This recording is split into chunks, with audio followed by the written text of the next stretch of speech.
Yeah, welcome to another podcast of Shine on Shine, Texas. This one is going to be a special one for me. This is National First Responders Day in the United States. So thank you for every first responder out there, police, fire, medical, as well as the dispatchers that are in the dispatch call centers because they are first responders.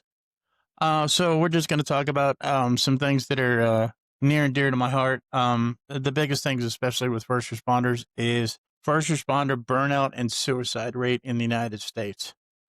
Um, in uh, in 2024, first responders were 2 to 3 times more higher to die by suicide than basically the general population, just for the fact of the different things that are affecting them throughout their careers. And again, this is not just EMS, not just fire, not just police, it's everybody. So being a first responder, I can 100% relate to this. Any thoughts on this, Nikki? Well, I would think like lately there was a news story about two Fort Worth police officers who pulled the kid out from underneath a car that had overturned, and they were looking, and that tensions were high trying to get that baby back to life, which they did. Mm-hmm. But had it gone the other way, I can understand where Right. the suicide rate would be Oh yeah, higher. yeah. Well, that's just it. It's not a normal 9 to 5 job. No, Most are police officers, I believe, work 8 or 12-hour shifts, while firefighters and now EMS is more prevalent to work 48-hour shifts, which it's not all the oh my god, everything's going wrong calls. I mean, probably about 70% of the calls are just your standard medical calls that they run. Fire department, same thing. They run more medical calls than anything. So that being said, it's still one of the biggest things is, and this is again why they're going with longer shifts because of sleep disturbances. Um, Again, personal experience working in EMS. I can tell you on shift, I don't get any good sleep because at any moment's notice, you can get a medical call right. to where you have to go from completely asleep to 100% wide awake, especially on the EMT side, because more likely that I'm going to be driving the ambulance with my medic partner in the passenger seat.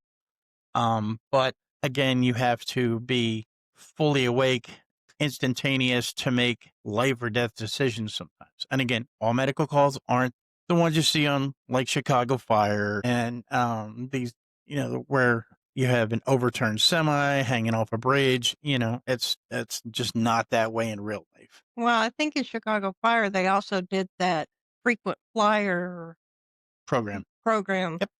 like, um, like in Fort Worth, when MedStar did their program. Mm-hmm. Yeah, they came up with a program on the ones that call 911 all the time to where they had what they call an advanced practice paramedic come out to the house in an SUV and basically do a checkup on the person, check their medications, get a set of vitals, stuff like so. It eliminates the need for calling an actual ambulance, which alleviates stress on the crews that are running, especially in a busy 911 system like Fort Worth. Here in Ellis County, you have the more rural setting than you do the city setting. Right.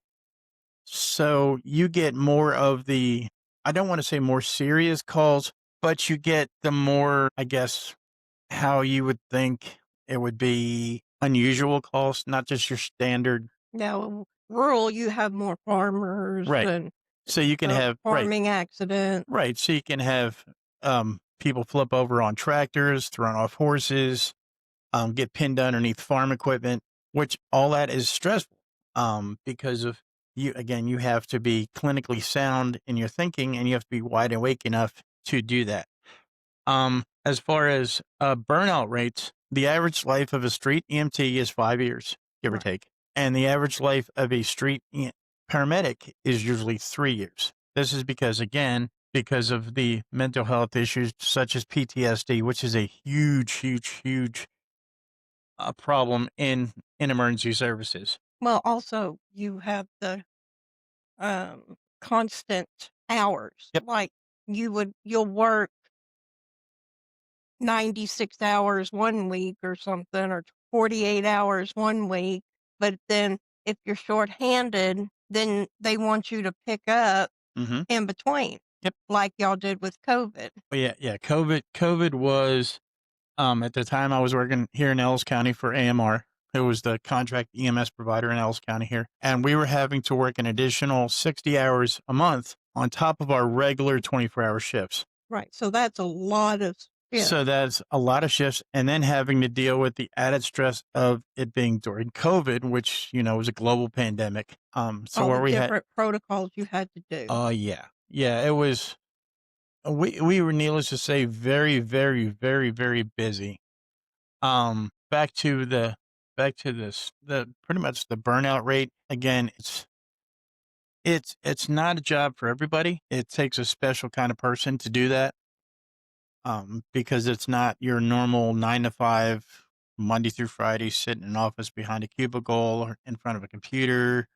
You also have to have significant others and all that are okay with the hours that y'all keep, that Yeah. being at home Mhm. and taking care of the home while y'all are out. Right. And that's the other thing. Having somebody at home that understands, they may not understand everything about your career, but from an emotional standpoint, they're there as basically a crutch for you to lean on. Because I know you've seen me come home a few times where I just have had one of those days to where we just ran a whole bunch of calls that were stressful and taxing on us mentally, physically, emotionally, and I just come home and sit down. I want to be left alone. Right. Um, but it's good having a good support system at home. Pet, Someone just sound off, right? Exactly. vent to after your day. Exactly. And you don't always have to have, I know a lot of first responders get together with other first responders, and it gives you a better understanding of what they're going through. But at the same time, it's also a nice thing that, like, you have no experience at all No. in being a first responder. You don't like blood, for that's kind of like a prerequisite. And up until recently, I was a needle-free zone. No Yes. shots, Yeah. no blood taken, Yeah. if I could help it.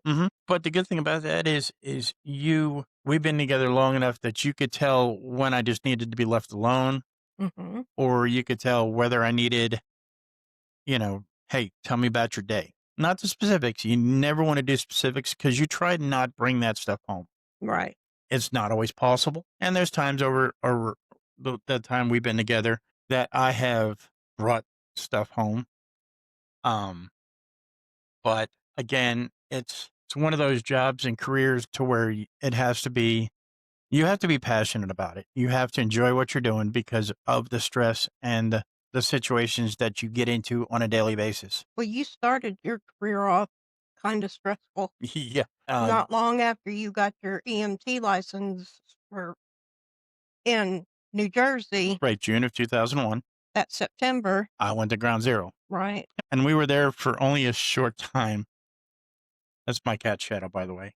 Say hi, Shadow. Um, we weren't there for a long period of time, but at the same time, it was a national tragedy that ended the lives of thousands and thousands of people, including 343 first responders, Right.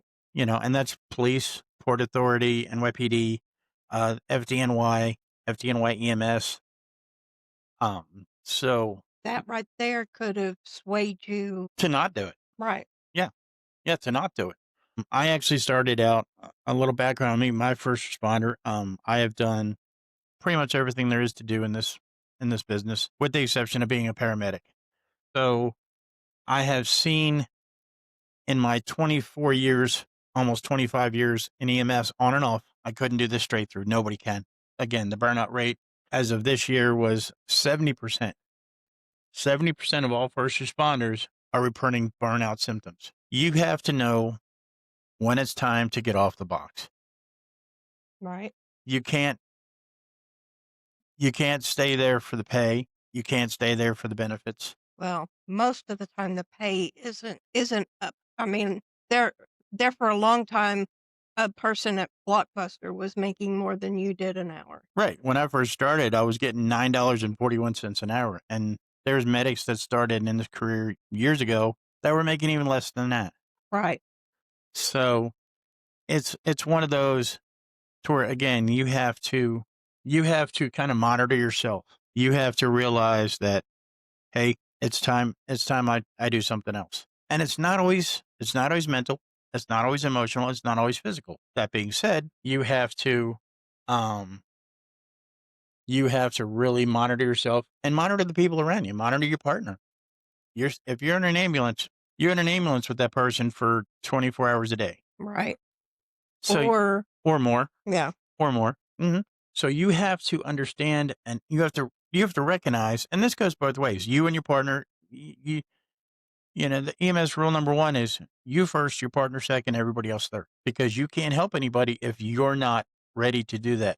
Right. If you have to call it what they call a timeout, you call a timeout. Basically, that's where you tell your bosses, "Hey, I need a break. I've been running solid. We've had some really bad calls. I need to take a timeout." And they give it to you. They don't like to, but they have to. Right. But at the same time, you have to do things to keep your mental state where it needs to be to do the job. If you're getting short with patience, if you're cranky and crabby all the time, if you're not wanting to run these calls, I mean, just a bunch of things. You have to realize that, hey, either I need to take a break from this for however long. It could be a week, a month, 6 months, a year, or like in my case, I just decided that's it. I'm done.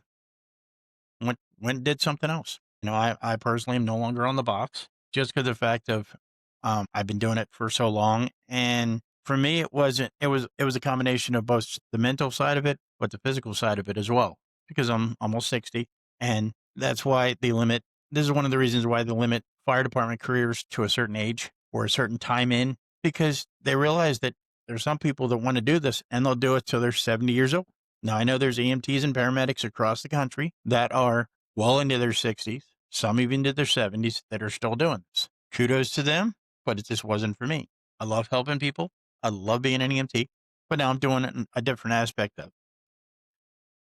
But the other bad thing about being a first responder is and this is one that needs to be talked about a lot more than it is the suicide rate. Now, I personally know of at least two people that have committed suicide in my career that I personally know. Um, Not mentioning any names, but I know two people that I'd worked with in the past that are no longer with us because of suicide. Approximately 45% of first responders at some point or another have thought about taking their own life. Again, this is a very, very stressful career. Right. And again, it's not just EMTs, not just paramedics, not just police officers, but your dispatchers as well, because they are the first point of contact. They are the first one that gets that screaming person at 2 o'clock in the morning saying their mom, dad, brother, sister is dead, dying, shot, stabbed, whatever the call is. So they're having to deal with that stress and be calm over the phone because that's their job. Get in all the information they Get in on the can. information and relay it to us on the street so we can go help these people. And sometimes they don't get to know how it ended. Right. That's the biggest thing. We see full circle. We see beginning, middle, and sometimes even follow up. When there's patients that I've transported over the years that are serious calls, I tend to go back and try to check and see how they're doing. Just see if they made it out of the hospital. Any side effects? I got Shadow again. Boomerang kitty. But there's different things. A study's found that 65% of firefighters have experienced burnout, contributing to a suicidal ideations. And again, this is not a job for everybody. Right. It takes a special kind of person to do what we do, and not everybody can do it. They might think, "Hey, that looks cool," or I know kids grow up, "Hey, I want to be a fireman," you know? Well, you have to be caring, Do. but you also have to be able to decompartmentalize, Mhm. put your feelings in a box, and then and so that you can concentrate on what's going on. Well, that's just it. You have to, like you said, put your feelings in a box in order to do your job. It's not always easy. And then you have the added stress of, say, you and your spouse had a huge fight at the house. Well, now you're going to work a 48-hour shift where you're coming in where either, or you up with a sick kid, Right. is part of life. Life happens. And then you come into work and work a 48-hour shift where you're already stressed, already tired. And then you have a shift, basically shift from hell. Well, that adds stress onto already stressful factors. I always tried not to bring stuff home. Doesn't always work, No. but I always tried keeping work at work, home at home. But again, it's not always possible. Many first responders report when they're afraid to get help. A lot of first responders, they want to get that. I'm a first responder. I'm made of stone. Well, you're not made of stone. I hate to say it. You can have the toughest, most seasoned veteran, and then the brand new baby rookie act completely the same because you're not. You have thoughts, you have feelings, you have emotions. So always you can't always judge a book by its cover, I guess. There is stresses that are associated with being a first responder. The biggest thing is exposure to traumatic events. Yeah. You're not going into put a Band-Aid on somebody, even though I've done it. First responders often witness life-threatening situations, which can lead to chronic stress and, of course, PTSD. And again, you have to want to get the help. High stakes decision making is a big one, especially for your paramedics. They have the tools and knowledge and equipment to literally save your life, and they have to do it in a split second sometimes. Right. They can't second guess themselves. They have to, there you go. And again, it's not cookie cutter medicine. You have to be able to think outside the box because no two calls are the same ever, whether it be medical, fire, police. No two calls are ever the same. They may have some similarities, but they're not. And then, of course, you have the physical and emotional demands on a job. The long hours. Again, a lot of your fire departments are going to 48 or even longer hour shifts on the truck just so you can get more home time, more off days. Yeah. At one time, it was 12 hours. Then it was 24. Now sometimes I've heard 72. Right. Then departments, right. A lot of your departments went to 48-hour shifts, 48, 96, 48 on, 96 off. Some departments, like I said, just went to 72-hour shifts. It's great if you can manage a schedule like that because then it allows you more days off with your family. Right. To de-stress away from the job. And you have to have an escape. Yeah. You have to have an escape from the job, whether it be taking your family out and going on weekend trips or daily trips, reading a book, playing music. You can't just come home and sit in a chair and vegetate. Right. You have to have something to do outside the job to take away the stresses and pressures of the job. Right. And you also, I would think another part that helps all EMS, police, firefighters, EMTs, paramedics is bosses that have your back. Yes. When they don't have your back, then it makes the job worse on y'all. Mm-hmm. Oh yeah. And I've worked for I've worked for a few companies that are like that, unfortunately. Right. That's the world of private EMS, is the bosses, it's a business to them. Yeah. They don't understand or they've forgotten about why you're there in the first place. You're not there to make the company money. You're not. That's not your job. Your job is to go save lives, take care of sick people, get them to the hospital, and it's not always the patient that you have to worry about. It's sometimes the family. Right. I mean, you get a call for a CPR and it's mom or dad or grandma or grandpa laying, in the living room floor because that's where they happen to collapse. Well, now you have to take into consideration not only them, taking care of them, but you also have to consider the family that's now standing around them, Right. screaming and yelling at you, freaking out, panicking, because why aren't you doing enough to, they'll always say that you don't do enough. Right. Why aren't you doing more? Why aren't you doing more? Why aren't you doing more? I've heard that thousands and thousands of times. They don't understand that why you're not running up to a call. It doesn't do you any good. It doesn't. In this profession, you have to, and I've told this to brand new EMTs that I've trained and mentored, that you have to be the calm one on the scene. Even if your partner is freaking out, You have to be the voice of reason. You have to slow things down. You have to take care of the patient by all means. That's why you're there. But you also have to play quarterback sometimes. You have to play quarterback. You have to play counselor. You have to be family advisor sometimes on next steps. Hey, this is what we're going to do. This is why we're doing this.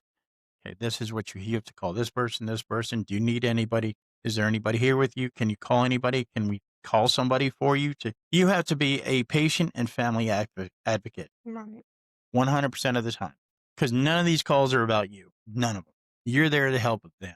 Again, I know this from firsthand knowledge of not only working on the ambulance, but also being a patient. And I've had first responders that have had that I don't care attitude, which again, that happens. Again, that happens sometimes. I want to talk a little bit about I've talked about EMTs and firefighters. I want to talk about police officers. Police officers in this country as of late have been getting a bad rap. Yeah. Well, oh, quite a few years. Right. So they're usually on these calls, especially if it's within the city limits. A lot of times you'll get a police officer on scene first, just because that's their area. They're patrolling that area, so they get the calls first. So they're usually first on the scene of these calls that we run on and have to deal with everything initially. So it's not just EMTs and firefighters. 30% of all first responders develop behavioral conditions, and that's just part of the job.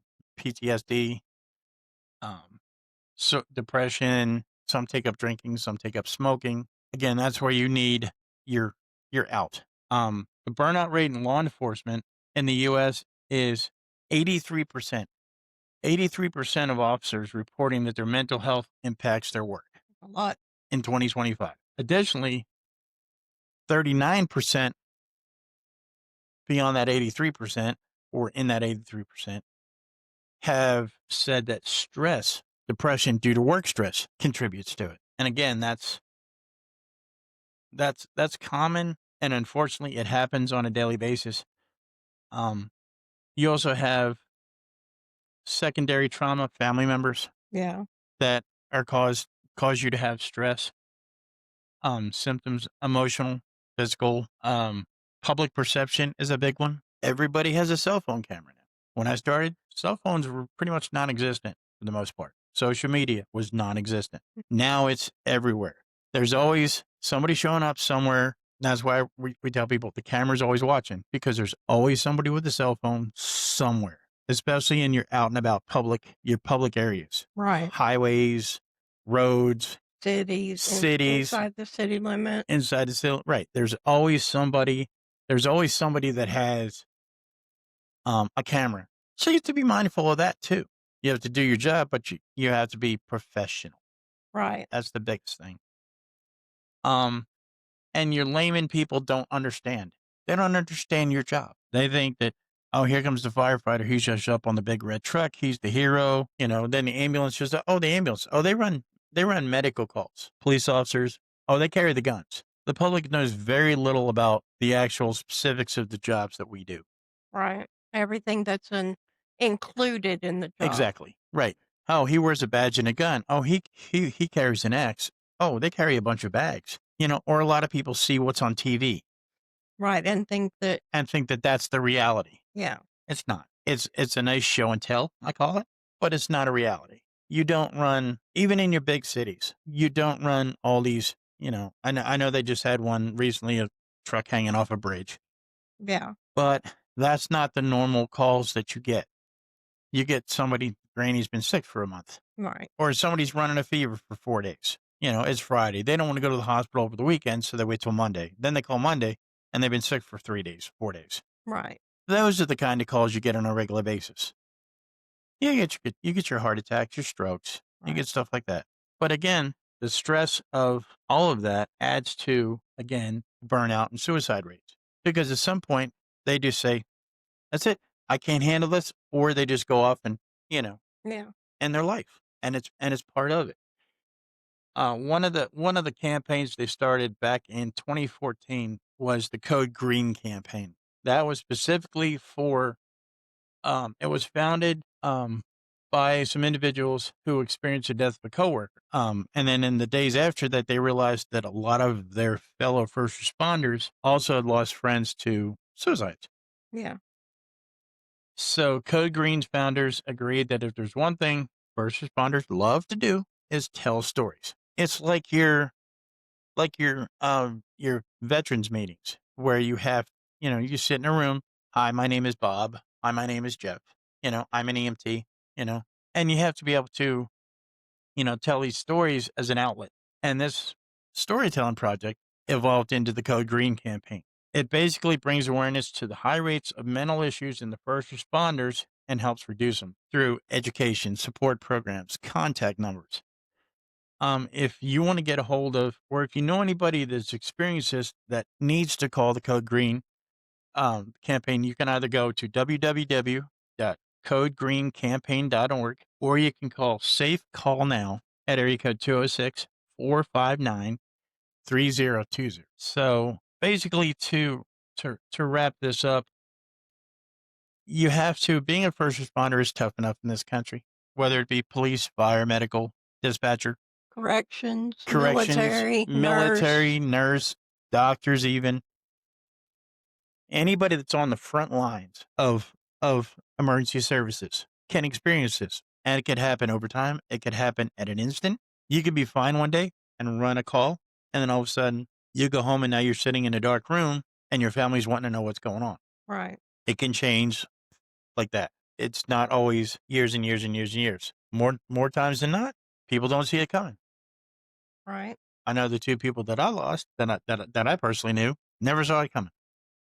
Just found out. But like I said, go to the codegreencampaign.org. That's an excellent website for first responders. And if anybody wants to comment on this podcast, as usual, you can go to our YouTube channel, or we'll be posting this on Facebook and social medias here in a little bit. So anybody that wants to comment on it, add stories, by all means, go ahead. And also on Spotify. And also on Spotify. Yes, I keep forgetting about Spotify. So basically, until next time, hopefully you enjoyed this podcast. Hopefully I gave you a lot of information on this. And if you're out and about, thank a first responder. Right. Thank a first responder. Walk up to them and say thank you for what you do, because their job is not hard. Their job is hard. The stress is there. And just simple thank yous can make a world of difference in somebody's day. So for that, wish you all good night, and we will see you on the next podcast.